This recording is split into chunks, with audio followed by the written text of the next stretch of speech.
Davi here, and today we have a new episode in the Art of Davi channel. So there's this post, I found this on Twitter or X. It's about this ad of this AI generated thing. I mean, you see this a lot where people sell AI generated art. And I did a video on this on the idea of AI art. I mean, visually, I've seen some nice looking stuff. Obviously, it's a compilation, an amalgamation, of different artists' work. So it's not really like drawn. It's think of it as a very advanced search engine. That's how I personally see it. Now, what sucks is, I mean, you can't stop people from buying these sorts of things, but just understand, as much as you see these types of work where they do sell them, whether as prints, whether as books or assets, you can't stop it. And as much as we like to harp or shit on these types of content, we have to, I mean, yeah, we can work on promoting certain regulations. I'm not really a legal, lawful person, so I just don't have time to dive into that side of things. As an artist, I think the best thing you can do is, I know this is kind of hard to say, but you have to ignore it. It sucks because you can't really ignore it, because eventually you're going to find it's going to pop up somewhere, whether it be through an ad, through a video online. It's pretty much everywhere now, so you can't really stop it. But obviously, if you look at the comments here, plenty of people don't like it. It's garbage, it's trash, and it disgusts people, which I do agree with that. But in the end of the day, you can't stop it from happening.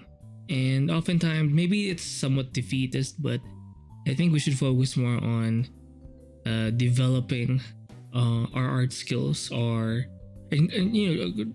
carving our own path.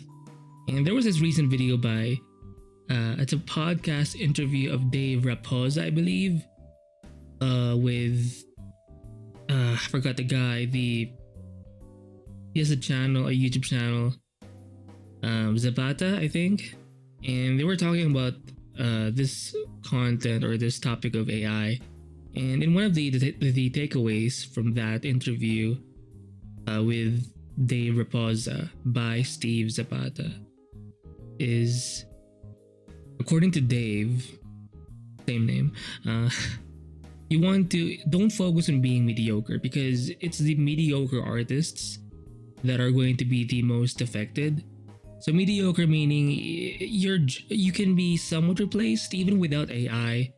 You're someone who doesn't really have a name, like you're not top tier quality. And yeah, it kind of changes the landscape of work when it comes to this art form, this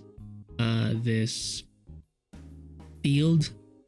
So it is going to affect a lot of jobs and income, but you can't really change it. So the best thing you can do is to adapt. And I do like that takeaway or that message. And that is to essentially be the best. And if you're one of the, I remember hearing this advice from someone. If you're top 10%, or if you're top 1 to top 10% of whatever field, of any field, then you don't really have to worry about money.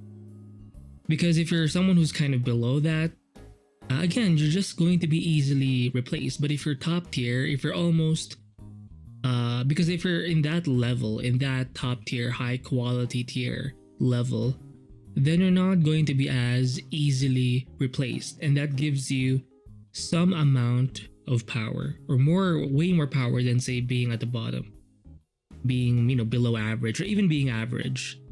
So that's something that I think you should focus on. Really aim to be a somebody. Don't just define yourself via the art you make. I mean, yeah, that's one of your ways of expressing yourself, but you want to focus more on you being an artist. So it's a human. There's a human aspect to it.